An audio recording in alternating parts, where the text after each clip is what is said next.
Have you noticed that from 2015 till date, our respected judges, who are so distinguished in terms of education and their achievement in their career as legal practitioners, have been thoroughly messed up by leaders that either do not have certificates or those who are not proud of their certificates?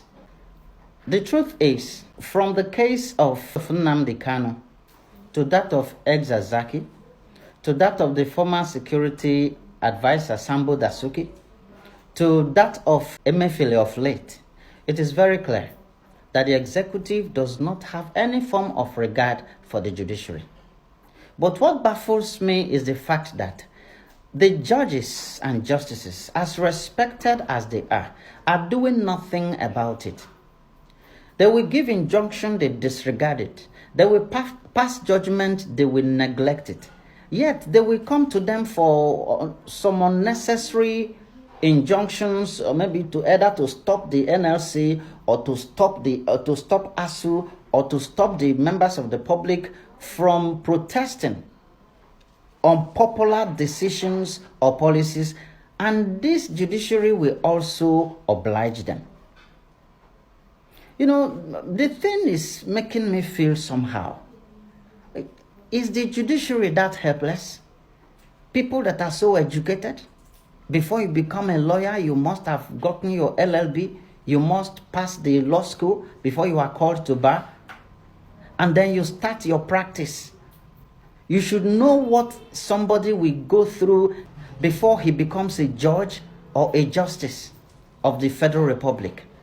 And then, on that exalted position, somebody will just subject himself to some persons that have nothing to show in terms of education or in terms of accomplishment in their careers, just because they are manning some offices that when you look at it, you cannot even be sure whether it was the public that voted them in or they snatched the power and ran with it. You know, I don't know whether I'm even the right person to say this, but I just feel the judiciary should rise up to this challenge. They should protect their independence. They should do something. I don't feel that they are helpless. There is something they should do to stop this nonsense. We're in a democracy, and so the judiciary must be respected. Their independence must be upheld.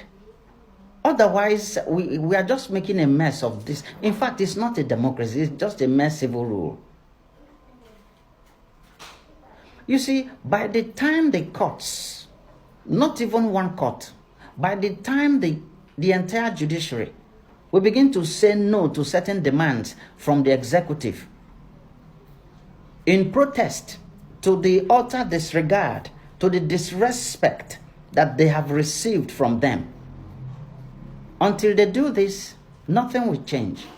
They will continue to be used by these people that are just money bags, and we are able to manipulate their ways to the office, and then they feel they can just deal with professionals with no respect, and nobody is saying anything, and people think that the country is doing well.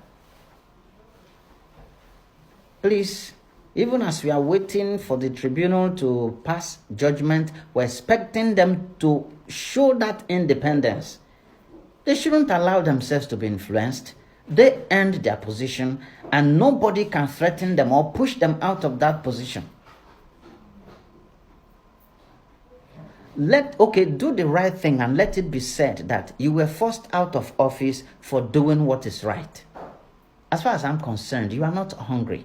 There is no judge that is hungry. And I don't think there is any judge that has a child that is so irresponsible as not to be able to, to be proud of the parent for standing for the right. This is our own country. We need to do all we can to protect it.